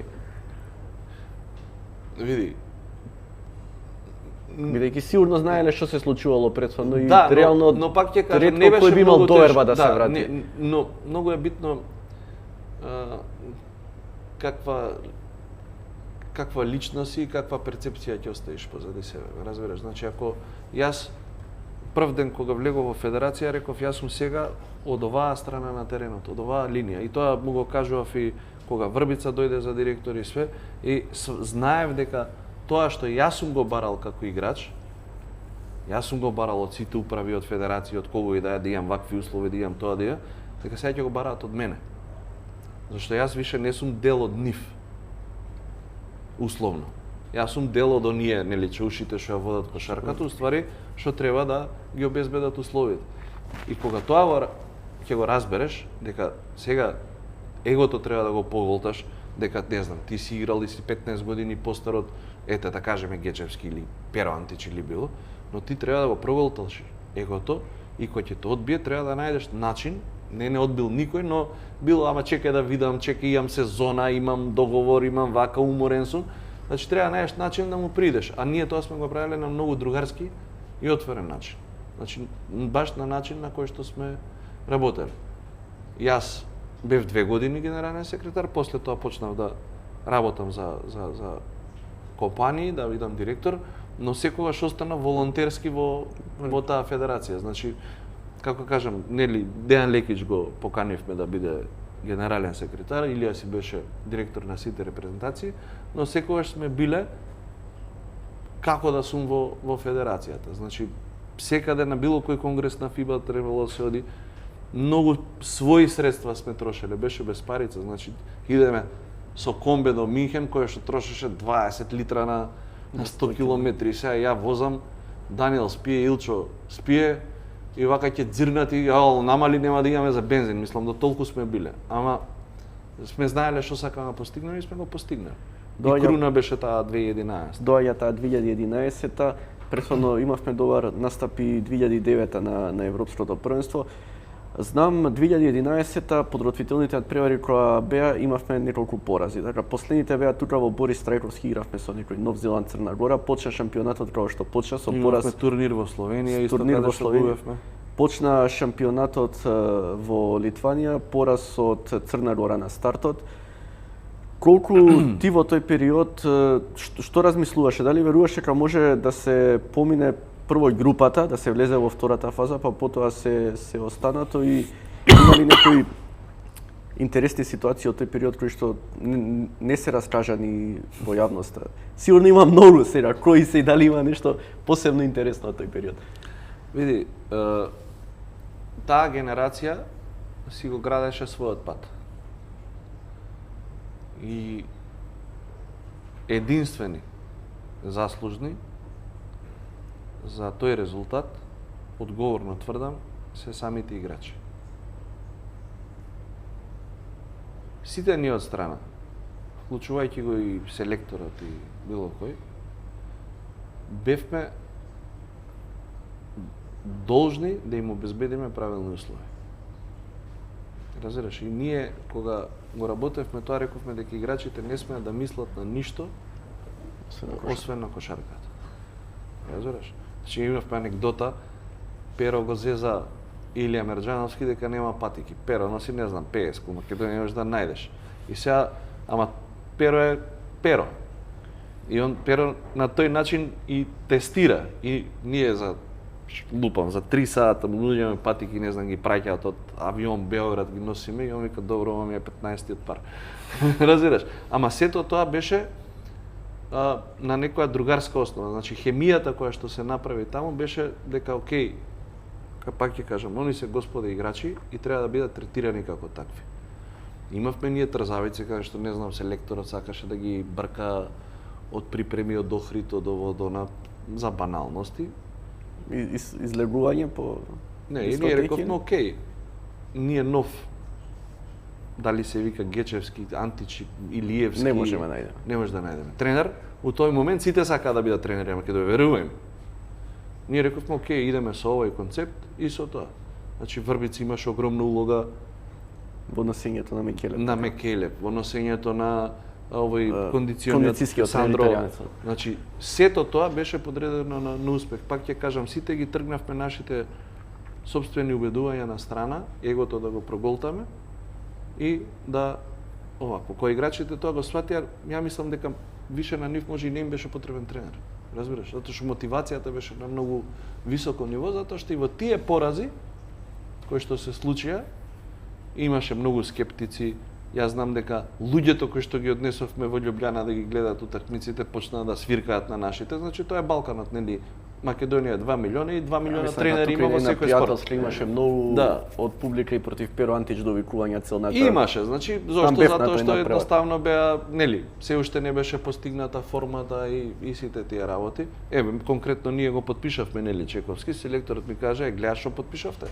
Викам, ти гледај си репрезентацијата, нас на МЗТ не ни бери гајле. И после мечот со Грција.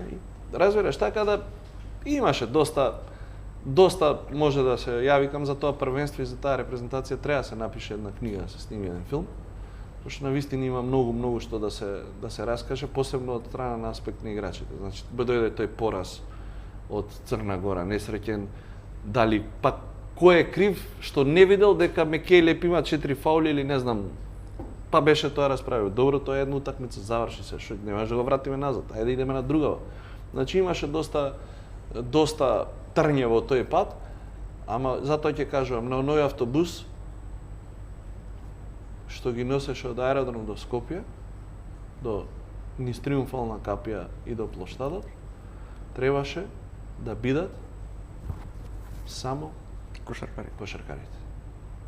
Не требаше да се лепи никој друг на нивни успехи. Добро, во такви ситуации секогаш ќе има Океј, луѓе кои што искористуваат момент. Знаеш, јас сум бил дел од таа репрезентација, биле многу други, едноставно тоа е нивен момент и пак ќе кажам, 99% заслугата оди на нивна сметка. Ние бевме тие кои што им ги овозможивме условите. Логистиката бевме ние. Кога почна шоуто и победите, како се чувствуваше ти во тој период? Лично, на личен план, не зборам професионално или било што. На личен план ја отидов со оној фамозен авион во кој се степаа навијачите, што овде бев директор на Хипо Алпе Адрија, не можев претходно да отидам на секој надпревар, нели, одев се враќав. И онако се деси, ја отидов и буквално, знаеш, ја играш со Литванија. Не очекуваш дека идат чудата, ама викаш, ова чудо некојаш ќе застане. И ја буквално отидов за да се вратам вечерта, таков беше чартерот. Тепаме со Литванија, викат, че сега мора да останеш, знаеш. Тоа беше, како ти кажам, лично чувство беше, стварно се расплакав од среќа. И, знаеш, овие од ФИБА гледаат сега, пасијата што ја имаше за Македонија, таму беше еднакво на литванската пасија за кошарка. Знаеш, и тој викат, чека бе, плачеш, плачам човече, мојот сон се оствари преку овие луѓе. Нешто што почне уште многу порано. Да, значи не можам да не се радувам на нашиот успех. За мене е исто како да се освоиле медаља. Верувам, затоа што од друга страна играчите се изборија со сите критики и сите проблеми и сите негативни коментари, тогаш беше многу актуелно на Facebook, нели, па Перо почнал да им враќа, па сега Тоше го кара Перо, море, фрли га тие лаптоп, ќе го искршам, така да имаше такви анегдоти, ама играчите беа многу сплотени, хемијата почна од нив.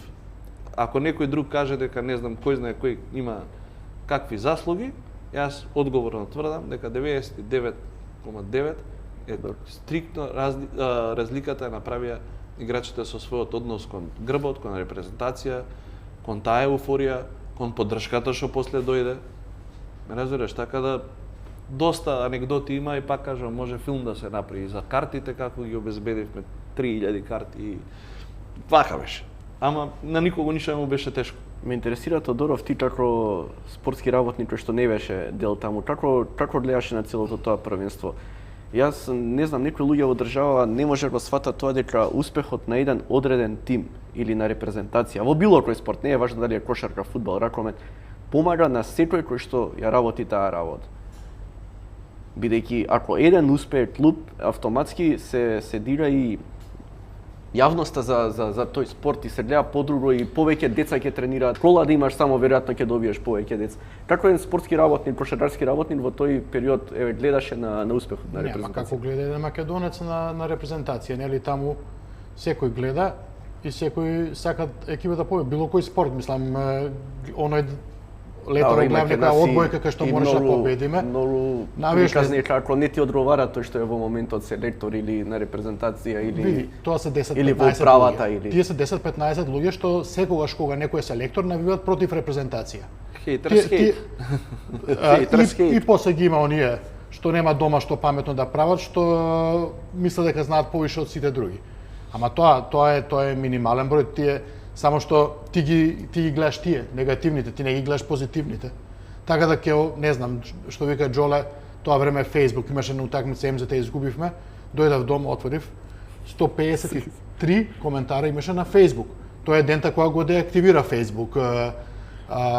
Ама тие што ќе кажат негативно за репрезентација, тоа не е она што мнозинство на граѓаните чувствува, нели, игра репрезентација, навијаш, играт фудбал, навијаш за фудбал. Тоа е како се чувствуваш, мислам како да се чувствуваш другачие. А друго е дека си дел од тој спорт, дека сакаш таа репрезентација да ти победи, да има успех. Кажав претходно пред 45 минути ќе повторам во тој момент Македонија, кошарката во Македонија беше спорт број 1. И сега многу ми е жал да гледам дека не знам, дојде ракометот да е пред нас. За наша жал ракометот добија председател кој ги направи да дојдат пред нас. Сега тоа ме интересира, целата еуфорија. Јас знам, деца бевме колку сум имал крај на средно школно и помали деца од нас немаше веќе, не знам, Џордан, Брајант, Мекеле, Антич се збореше по терени во Македонија. Се сеќавам после тоа првенство Димчевски, Мираковски, кои што нели се повреди на првенството, даваа по 30-40 поени во македонска лига. Салите беа полни, МЗТ, еве говоревме за МЗТ, за успехот, АБА лига, се.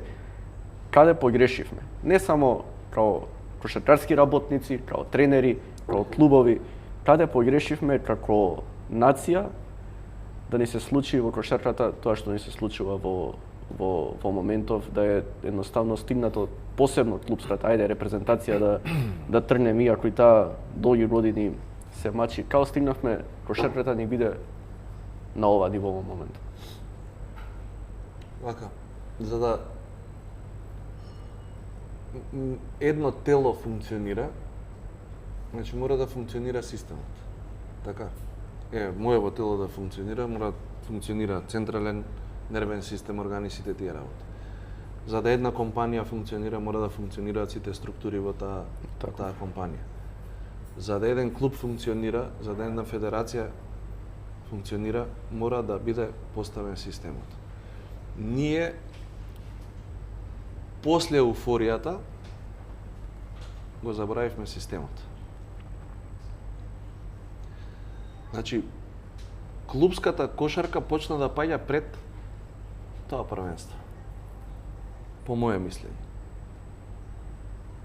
Клубската кошарка, за тоа имавме голема расправија со тогашното раководство, ја имав расправија.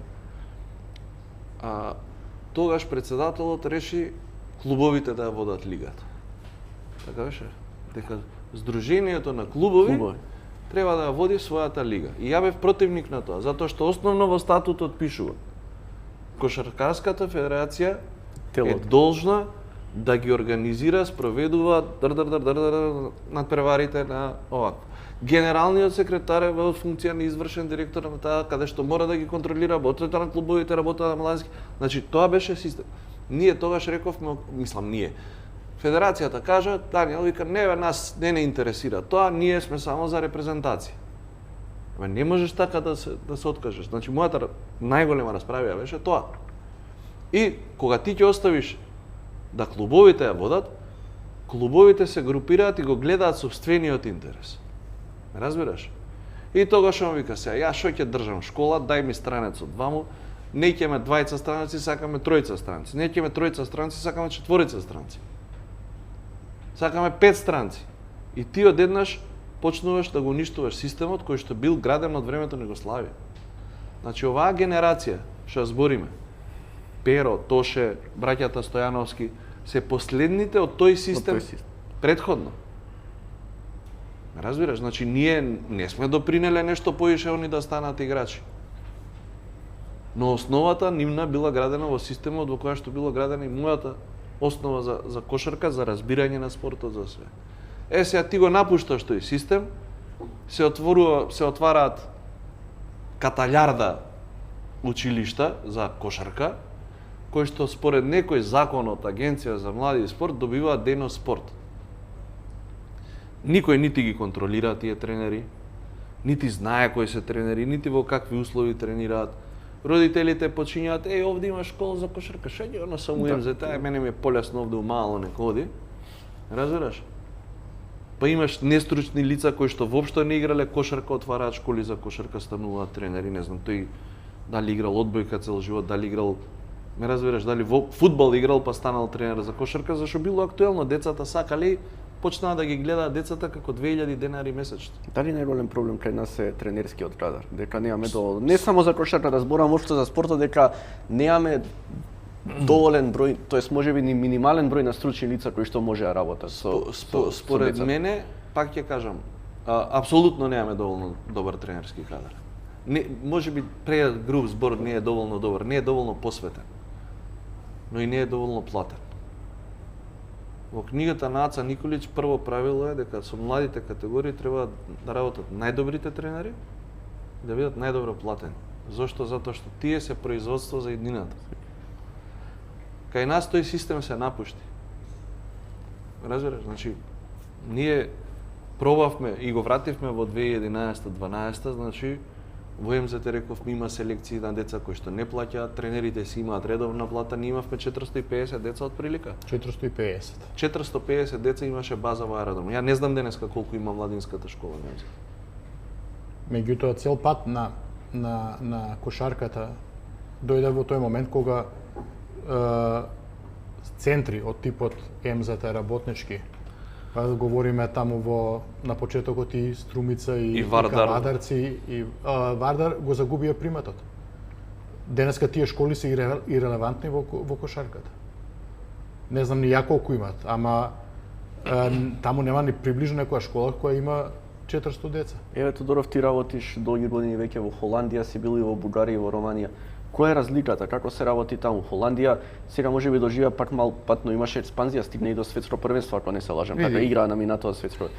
Холандија се све спорт кој што не е развиен во таа земја, да речеме најотворено. Не е толку развиен, не знам, како фудбалот, како други спортови. Не, ја ќе ти кажам за Холандија еден како работат они со лошо работат. Меѓутоа, прво кошарката е толку непопуларен спорт што пред 2 години играме финале на куп кај нас во сала се игра и национална телевизија доаѓа да го пренесува надпреварот и ти велат ние ќе почнеме од втора четвртина. Зашто ќе почнете финале на куп од втора четвртина? Па има надпревар во коњички скокови. Меѓутоа, холанѓаните имаат таа пренос што голем број од нивните деца заминуваат во Америка. И голем дел од тие деца се амерички кошаркашки образувани. А иначе она што се однесува за Холандија, ние имаме школа. Ние имаме школа бидејќи тоа е дејноста на нашиот главен спонзор. Лошо. Мислам, немојте да мислите дека таму се работи подобро. Или не знам, сега спомнувате и Бугарија и Романија, сите го мачат исто време. Ајде да збориме за Германија. Тоа е разликата. Еве кога говориме веќе за другите земји, беше и ти селектор, не успеавме да се квалификуваме 2021 на Европското првенство, кажа и сами короната тука ме покоси и се. Естонија 2 пати веќе во 2 квалификацијски циклуси не елиминира од настап на Европско првенство. Што ете, например, таа Естонија има повеќе од нас или сплет на околности во некои моменти доведува до тоа они да играат на 2 европски, а ние да гледаме од ова? Не, ајде да се разберем прво. Не кажа дека короната не покоси, бидејќи ако кажам дека короната не покоси, значи дека барам алиби овако, нема врска. Ние последниот турнир кој го игравме, кој требаше да победиме Естонија со плюс 5-6, а ја победивме со 3, го игравме комплетни. Така не можеш короната да ја користиш. Што е разликата? Разликата е во она што го кажа Джоле пред 10 минути, во системот. Естонија има еден од најдобрите системи во Европа. Естонија имаше тренер кој го донесува од Финска, кој го развива тој систем, но говориме професионален тренер, значи 12 месеца работи, не стихино. Дојди една недела, 2 недели, собери ги и после оди си во својот клуб, па работи, па имаше селектор кој седеше таму, ми се чини, 6 години и во 6 години го разви тој систем. Значи, Естонија колку Македонија. Не се ништо на по... Ја одговорно тврдам и по талент, за спорт сме, посебно за кошарка, далеко по талентирани. Меѓутоа, се е до тој систем. Зашто ракометот не претрка, го кажа тој и тоа. Ја го кажав малку по-просто, тој го кажа многу... Ракометот не претрка заради тоа што дојде човек што воведе систем. Дојде Живко Мукаетов воведе систем. Да дојдеше Живко Мукаетов во кошарка. Во моментот кошарка ќе беше спорт број, не број 2 зад фудбал, ќе беше се уште спорт број 1. Кога зборуваме за системот и за се, дали не знам, последниве години стигна, колку и да звучи тоа лошо, но стигна во сите спортови целта да бидеш прв во селото, јас ќе речам. Да бидеш тука прв, да бидеш најдобар, не е важно какви ти се противниците, ти не гледаш да создадеш играчи, да продадеш, туку некако се сведува да земеш што поролен ваучер. А тоа е освојување на домашни првенства, освојување на некои домашни, да пријавиш учество во некој меѓународна лига или меѓународно надпреварување само колку да имаш поголема бројка на тој ваучер. Дали тој ваучер доведе да се опуштат спортските работници и луѓето кои што се во клубовите, едноставно они се задоволни со тоа што ќе го земат дел од колачот од државата и никако не се обидуваат да донесат спонзори, да се обидат да создадат играчи, па тие играчи да заработат, да ги продадат тие играчи. Поставувајќи го прашањето, ти го даде одговорот. Прво, ајде да прашаме, ова е некоја тема што пример ја и Џоле никој па не сме ја говорили, баш ме интересира како. Меѓутоа, зашто државата е должна да финансира во клубовите кои играат македонско првенство? Тоа е ваучер системот. Зашто да морам јас да добијам од државата, не знам, 100.000 евра и тоа да е толку, а да не добие со 100.000 евра или со 200.000 евра ти не можеш да направиш екипа која ќе се надпреварува во Европа и да инвестираш во своји млади. Немаш патување да покриеш со тие. И во се. Значи зашто не се направи? За мене ваучер системот е погрешен. Се слагам. И непотребен. Значи што е работа? Работа на еден, не знам, председател, на еден директор, на една управа на клуб е прво да создаде бизнис модел, да го развие тој клуб и второ да создаде продукт што ќе може да го продаде на една компанија како оваа на Џоле. Значи ние прво во кошарката во моментот немаме продукт.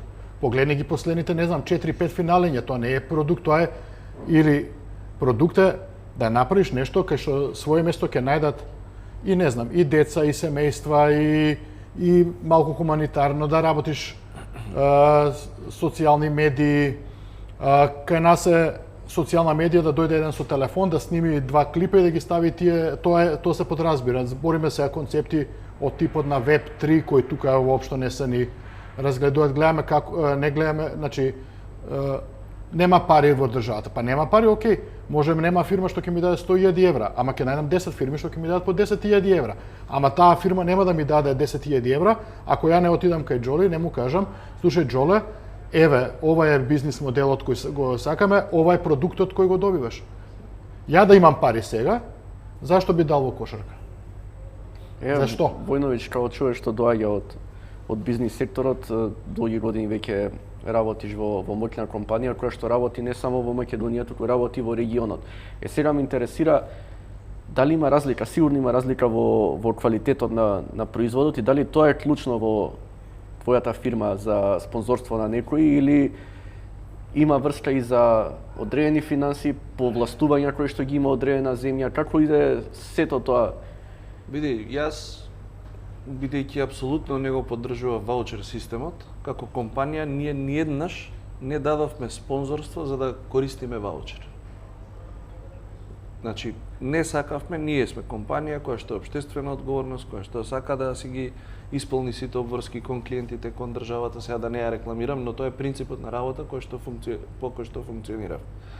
Бидејќи јас самиот не верувам, како прв човек на компанијата со мојот тим, не верувам во ваучер системот, самиот нема да го користам. Зошто? Затоа што мислам дека не беше исправен.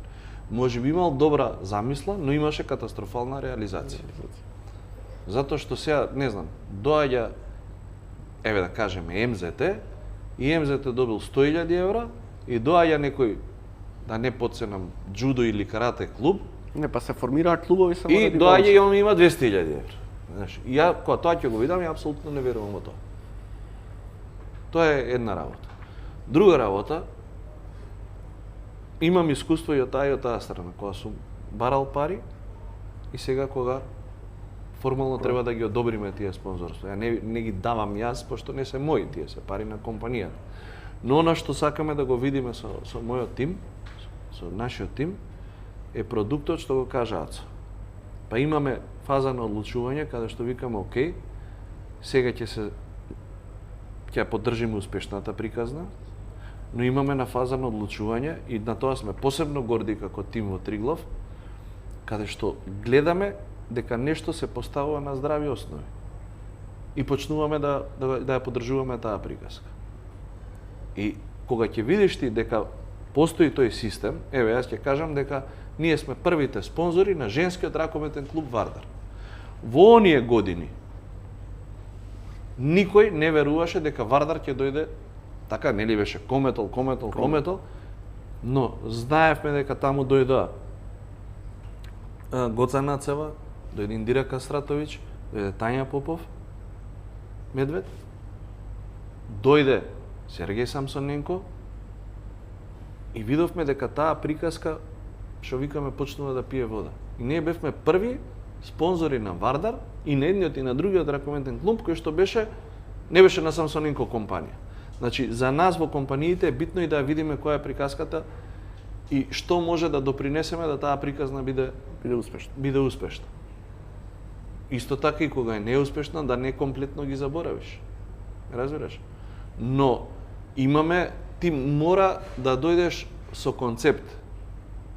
Мора поддржуваме и мали спортови. Тоа влегува во делот на општествена одговорност, да поддржиш маргинализирани групи, да поддржиш помали спортови, да поддржиш индивидуални спортисти. Нормално таму и средствата се полимитирани и помали. Но она што ние го направивме во МЗТ, ние отидовме со портфолио. Значи, како треба и што спонзорот ќе добие за парите кои што ги дава. Која е видливоста, кој е бенефитот, која е социјалната приказна, која е корпоративната приказна, каде се поклопуваме со вредностите. Разбираш, значи ти треба кога ќе одиш да бараш пари од Триглав, треба да видиш која е визијата на Триглав, треба да видиш кои се вредностите кои што ги цени. Разбираш? За да можеш да ги инкорпорираш тие, за да можеш да побараш пари. Од друга страна, ние можам да кажам дека сме горди што сме дел од една приказна и во ракометот, иако сум ја кошаркар. Но зошто? Затоа што знаеме дека системот кој што го изградија во Ракометната федерација носи континуиран успех. Системот кој што сега се гради во Ракометниот клуб носи, веруваме дека ќе донесе веќе континуиран успех. И мора да сватат спортските работници дека не смеат да дозволат да зависат од државата. Државата на кого попрво да даде? Еве, како човек што влезе во кошарката кога беше најтешко и кој што работи долги години и во бизнис секторот и помага во спортот, што би ги советувал актуелното раководство на федерацијата како да пробаат да ја вратат не само репрезентацијата, туку и кошарката на тоа некој ниво кој што беше пред веќе 15 години? Прво треба да почнат со макотрпна работа вчера. Не утре. Второ, треба да бидат свесни и истрајни, ако се искрени во намерата да изградат систем, да почнат да градат системот, кој што со макотрпна работа за 5-6 години можеби ќе почне да дава резултати. Ако одат на концептот јас денеска ќе победам Естонија и со тоа сум национален херој, тој концепт е погрешно и ќе трае до следниот надпревар после Естонија. Значи, мора ангажманот да биде на фер основи. Најмалку е битно кој ќе биде како личност име и презиме претседател. Битно е како системот ќе функционира доле. Ако системот се постави од еден човек на здрави основи и се остави да се функционира, еве како што спомна Ацо со Естонија, примерот, тогаш за неколку години можеш да добиеш овако. Но, ја кога бев и во федерација и бев и во некој претходен период и во агенцијата за млади, мора да направиме категоризација во спортот. Не може секој да има дејност спорт. Не може секој да, затоа што, не знам, некој градоначалник му е дал салата по пријателска основа, да има 500 деца, да нема тренер, да нема лекар, да водат нестручно. Значи, ја имав предадено еден концепт, кај што кажав, мора да има категоризација. А, Б, В, С, како и да е. Кој идеш ти у хотел, ако е со 3 звезди, знаеш што да очекуваш. Ако идеш во 5 звезди, знаеш што да очекуваш. Така и родителите кои што сметаат дека децата им се талентирани, ќе пробаат во тој, па во тој, па во тој. И ќе знаат точно што да очекуваат. Ти сега идеш, не знаеш што да очекуваш. Го оставаш детето И доаѓаш на утакмица, си истураш сите своји фрустрации на децата, на судиите, на тренерите, на сите, и станува да родителите почнуваат да ги водат тие кошаркарски школи, што е сосема погрешно. Интересира Тодоров, работиш во Холандија, си работа, да не одиме подалеку, Бугарија, Романија, тука на Балканот, земји блиски до нас.